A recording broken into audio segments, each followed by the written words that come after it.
مولانا فضل الرحمان کا دھرنا ملیا میٹ ہو گیا، معدوم ہو گیا، لیکن وہ اپنے پیچھے بہت سے بھیانک اثرات بھی چھوڑ گیا۔ ان کا بی پلان بھی اے پلان کی طرح فلاپ ہوا ہے۔ وہ پاکستان میں نہ تو کوئی بڑی شاہراہ بلاک کر سکے، پورے ملک کو بلاک کرنا تو بڑے دور کی بات ہے، لیکن وہ کس طریقے سے بھیانک اثرات چھوڑ گیا۔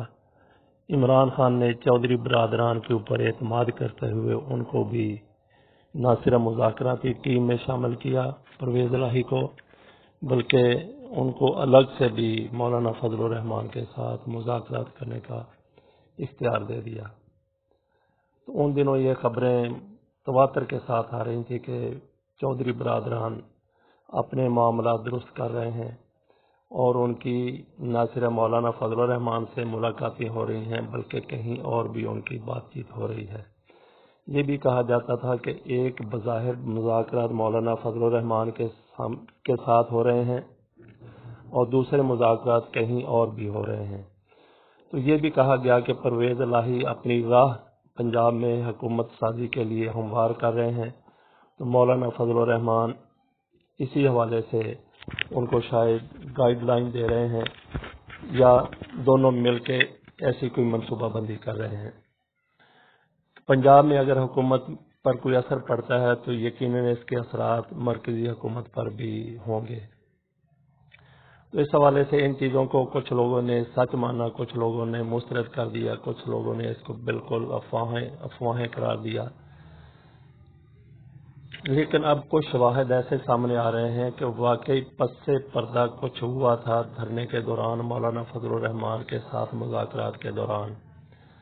اور اس کے مظاہر کیسے سامنے آنے لگے؟ مولانا فضل الرحمان کی ان کو تو آپ یہ سمجھ لیں کہ ان کا دھرنا دھپڑدوس ہو گیا۔ ان کا جو بی پلان ہے وہ اس سے بھی زیادہ برے طریقے سے فلاپ ہوا ہے۔ لیکن اس کے بعد میاں نواز شریف کی بیرون ملک جانے کے حوالے سے وہ بھی کنٹروورسی سامنے آئی، تو چودھری برادران بڑے جوش و جذبے کے ساتھ میاں نواز شریف کی حمایت کرتے ہوئے نظر آئے۔ چودھری شجاعت نے تو بہت آگے بڑھ کر کہہ دیا کہ یہ آپ کے گلے کا پھندا ثابت ہو سکتا ہے، یہ آپ کے لیے بہترین موقع ہے کہ آپ میاں نواز شریف کی ان کو باہر جانے دیں۔ عمران خان نے میاں نواز شریف کو باہر جانے سے نہیں روکا۔ ایک شرط عائد کی گئی جو حکومت کی طرف سے کہا جا رہا ہے کہ قانونی ہے، جبکہ یہی مسلم لیگ نون اس معاملے کو لے کے ہائی کورٹ میں چلی گئی۔ یہ تو یوں لگتا ہے کہ پنجاب ہائی کورٹ کا بینچ جس طریقے سے سماعت کر رہا ہے، آج تھوڑی دیر بعد اس کا فیصلہ بھی آنے والا ہے، کہ وہ خود ہی بے قرار بیٹھا تھا، بے تاب بیٹھا تھا کہ ہمارے پاس یہ کیس آئے تو ہم اس کا فیصلہ کریں۔ ان کے سامنے کہا گیا کہ آپ کا یہ اختیار ہی نہیں ہے کہ آپ اس کیس کو دیکھ سکیں، یہ معاملہ اسلام آباد ہائی کورٹ میں موجود ہے، وہ اس کو دیکھے۔ مسلم لیگ نون کے لیے بھی اسلام آباد ہائی کورٹ میں جانا کوئی مشکل نہیں تھا اور نہیں ہے، کیونکہ وہاں بھی ان کو ایسی سپورٹ مل رہی ہے اطہر من اللہ صاحب کے ہوتے ہوئے، جس طرح سے باقر نجفی صاحب یہاں لاہور ہائی کورٹ میں بیٹھے دے رہے ہیں۔ تو بہرحال چودھری برادران کی طرف سے زور دیا گیا، زیادہ ہی زور دیا گیا کہ عمران خان میاں نواز شریف کو غیر مشروط طور پہ باہر جانے دیں، اس موقع کو ضائع نہ ہونے دیں۔ تو دوسری طرف یہ بھی دیکھ لیں کہ میاں نواز شریف کی صحت کے حوالے سے جس طریقے سے ایمرجنسی نافذ کی ہوئی تھی مسلم لیگ نون کی طرف سے، ان کے خاندان کی طرف سے، تو وہ صرف یہ ایک فارم بھرنے کے لیے تیار نہیں ہے، جبکہ ایک ایک لمحہ ان کی طرف سے کہا جا رہا تھا کہ میاں نواز شریف کی زندگی کے حوالے سے انتہائی قیمتی ہے، اور آج دیکھ لیں کتنے لمحات، کتنے دن اور کتنے ہفتے گزر گئے ہیں اس چیز کو، کہاں گئی ایمرجنسی وہ۔ بہرحال وہ آ جاتے ہیں پھر اسی طرف چودھری پرویز الہی، چودھری برادران جس طریقے سے کہہ رہے ہیں کہ میاں نواز شریف کو باہر جانے دیا جائے، حکومت صرف وہ فارم مانگ رہی ہے، تو یوں نظر آتا ہے کہ چودھری برادران حکومت سے کچھ دوریاں اختیار کرتے جا رہے ہیں۔ ان کو کسی بہانے کی تلاش تھی جو ان کو مل گیا۔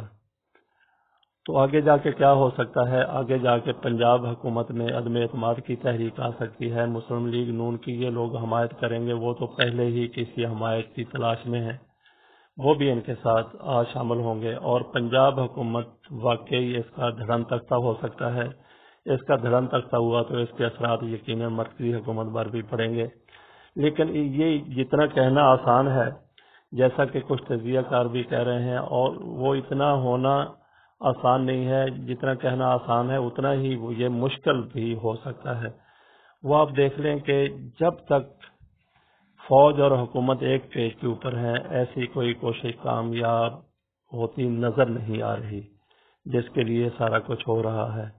ہو سکتا ہے کہ فوج بھی چاہتی ہو کہ نواز شریف باہر چلے جائیں اور فوج ہی کے احماء پر چودھری برادران یہ سارا کچھ کر رہے ہوں. وہ دیکھیں، ایک مجھے یاد آ گیا، ایک بہت پرانی بات ہے. بے نظیر بھٹو کے خلاف میاں نواز شریف نے 90 سے پہلے ایک تحریک عدم اعتماد لانے کی کوشش کی تھی. وہ بھی بالکل ایسے نظر آتا تھا کہ بے نظیر اب گئیں کہ کب گئیں، لیکن 3 بندے انہوں نے راتوں رات توڑ گئے ان کے، اور وہ تحریک عدم اعتماد میاں نواز شریف کی جو تیار کی ہوئی تھی، میاں نواز شریف وزیر اعلیٰ پنجاب تھے، تو وہ فلاپ ہو گئی تھی، وہ ناکام ہو گئی تھی. تو اب دیکھ لیں کہ فوج اگر واقعی عمران خان کے ساتھ ہوئی تو ایسی کوئی تحریک کا کامیاب ہونا ناممکن ہے.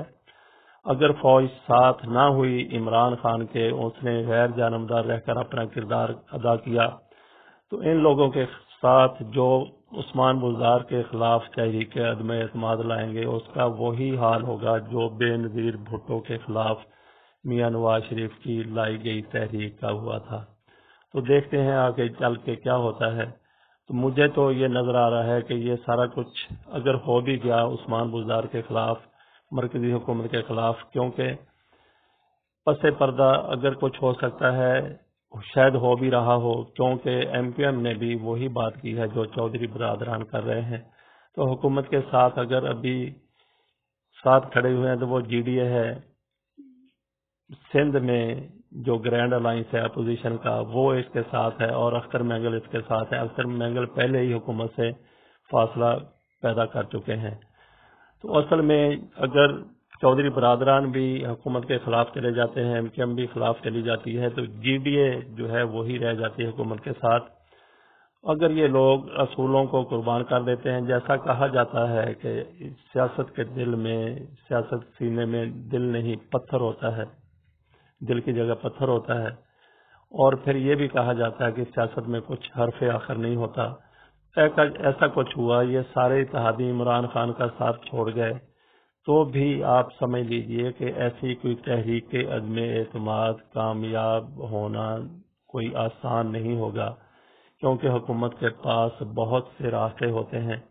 لیکن یہاں پہ یہ بھی دیکھنا ہے کہ عمران خان جیسا آدمی، خوددار آدمی، وہ کیا ایسے اتحادیوں کا ساتھ چھوڑتے ہوئے وہ پھر بھی کوئی سازشوں کے ذریعے اپنی حکومت کو بچانے کی کوشش کریں گے، یا ہر چیز کے اوپر وہ 2 لفظ بھیج کے استعفیٰ دے کے چلے جائیں گے اور کہیں گے کہ یہ سنبھالو اپنی حکومت، یہ سنبھالو اپنی سیاست، یہ سنبھالو اپنی جمہوریت، ہم چلے اپنے گھر.